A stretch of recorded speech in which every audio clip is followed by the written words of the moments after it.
আসসালামু আলাইকুম সবাইকে। আজকে আমাদের আলোচ্য বিষয় এইচএসসি আইসিটি তৃতীয় অধ্যায় সংখ্যা পদ্ধতি। এই সংখ্যা পদ্ধতি অধ্যায়ের ধারাবাহিক ক্লাসের প্রথম ক্লাসে তোমাদের সকলকে শুভেচ্ছা। তাহলে চলো আমরা ক্লাসটি শুরু করি। সংখ্যা পদ্ধতি, দেখো সংখ্যা পদ্ধতি কাকে বলে আমরা প্রথমেই সেটি জানব। দেখো, কোনো অঙ্ক বা সাংকেতিক চিহ্ন ব্যবহার করার যে মাধ্যম, ওই মাধ্যমকে সংখ্যা পদ্ধতি বলে। দেখো, সংখ্যা পদ্ধতি দুই প্রকার: পজিশনাল সংখ্যা পদ্ধতি, নন পজিশনাল সংখ্যা পদ্ধতি। পজিশনাল সংখ্যা পদ্ধতি কাকে বলে? দেখো, যে সংখ্যা পদ্ধতির নিজস্ব মান, স্থানীয় মান এবং ভিত্তি থাকে তাকে পজিশনাল সংখ্যা পদ্ধতি বলে।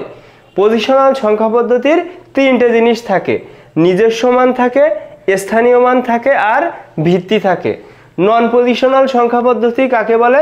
যে সংখ্যা পদ্ধতির নিজস্ব মান আছে কিন্তু স্থানীয় মান আর ভিত্তি নেই তাকে নন পজিশনাল সংখ্যা পদ্ধতি বলে।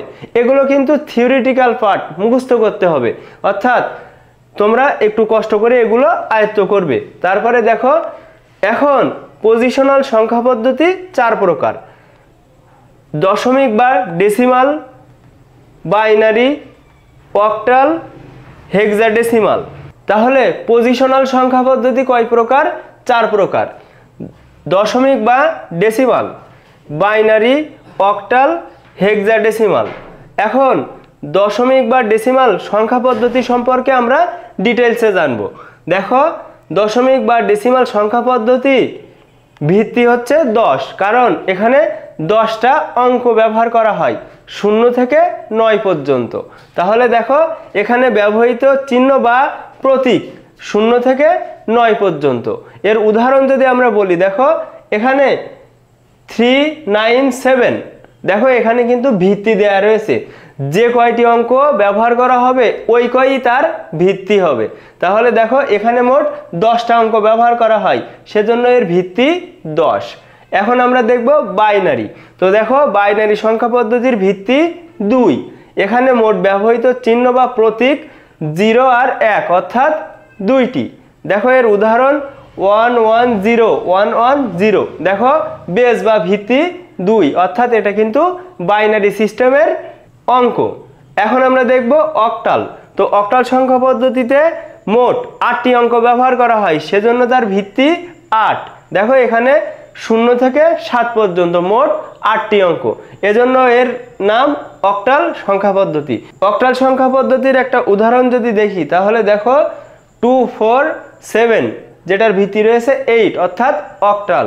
তারপরে দেখো হেক্সাডেসিমাল। হেক্সাডেসিমালে মোট 16টি অঙ্ক ব্যবহার করা হয়, এজন্য এর ভিত্তি 16। দেখো এখানে 16 কি রয়েছে, দেখো 0 থেকে 9 পর্যন্ত, অর্থাৎ মোট 10টি। এবং রয়েছে দেখো এ মানে আমরা 10 বুঝি, হেক্সাডেসিমালে এ মানে আমরা 10 বুঝি। তো দেখো এ, বি, সি, ডি, ই, এফ, অর্থাৎ এই 6টা। তাহলে মোট কয়টা হলো? 16টা। দেখো এ মানে 10, বি মানে 11, সি মানে 12, ডি মানে 13, ই মানে 14, এফ মানে 15। তাহলে এখানে 0 থেকে 15, অর্থাৎ এফ পর্যন্ত ব্যবহার করা হয়, সেজন্য এর ভিত্তি 16। এর উদাহরণ যদি দেখি, দেখো 5AD বেস 16। তাহলে দেখো, এখানে আমরা দেখলাম পজিশনাল সংখ্যা পদ্ধতি 4 প্রকার: দশমিক বা ডেসিমাল, বাইনারি, অক্টাল, হেক্সাডেসিমাল। দেখো, দশমিক বা ডেসিমাল যার ভিত্তি 10, এখানে 0 থেকে 9 পর্যন্ত ব্যবহার করা হয়।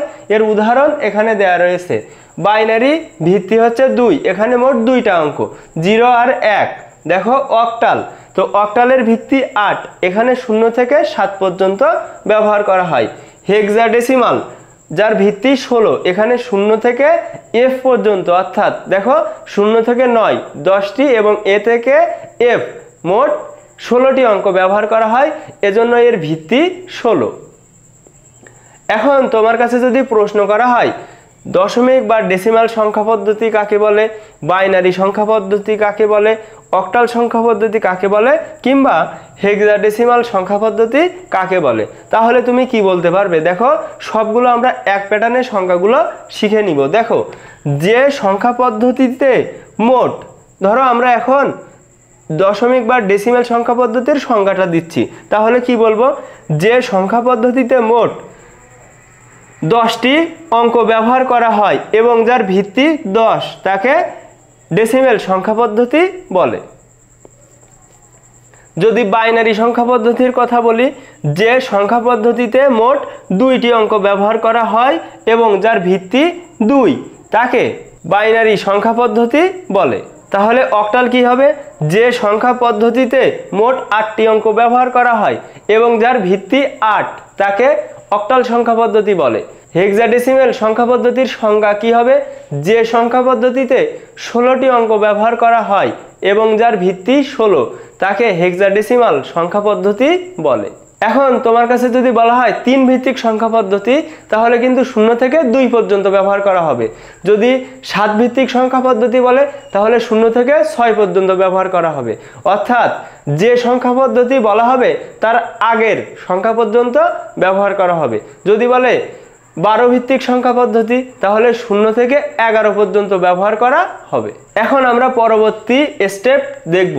দেখো বেস বা ভিত্তি কাকে বলে? কোন সংখ্যা পদ্ধতিতে মোট ব্যবহৃত অঙ্ক সমূহকে ওই সংখ্যা পদ্ধতির ভিত্তি বলে।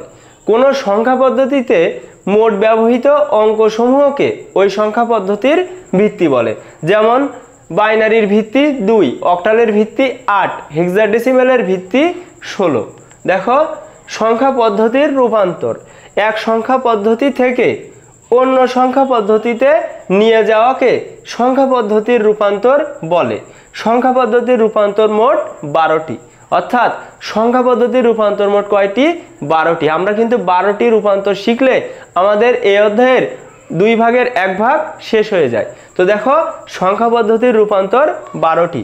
আমরা প্রথমে যেটি শিখব, দেখো ডেসিমাল থেকে বাইনারি, ডেসিমাল থেকে অক্টাল, ডেসিমাল থেকে হেক্সাডেসিমাল, অর্থাৎ এগুলোকে বলে সংখ্যা পদ্ধতির রূপান্তর। তো ডেসিমেল থেকে বাইনারি, ডেসিমেল থেকে অক্টাল, ডেসিমেল থেকে হেক্সাডেসিমেল। তারপরে দেখো বাইনারি থেকে ডেসিমেল, অক্টাল থেকে ডেসিমেল, হেক্সাডেসিমেল থেকে ডেসিমেল, এটা গ্রুপ 2।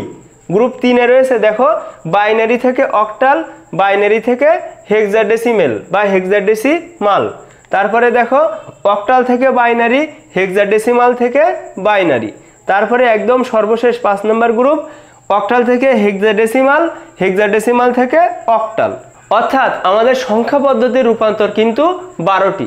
অ্যাট এ গ্ল্যান্স যদি আমি সামারি করি, তাহলে দেখো ডেসিমাল থেকে বাইনারি, ডেসিমাল থেকে অক্টাল, ডেসিমাল থেকে হেক্সাডেসিমাল, বাইনারি থেকে ডেসিমেল, অক্টাল থেকে ডেসিমেল, হেক্সাডেসিমেল থেকে ডেসিমেল, বাইনারি থেকে অক্টাল, বাইনারি থেকে হেক্সাডেসিমেল, অক্টাল থেকে বাইনারি, হেক্সাডেসিমেল থেকে বাইনারি, অক্টাল থেকে হেক্সাডেসিমেল, হেক্সাডেসিমেল থেকে অক্টাল।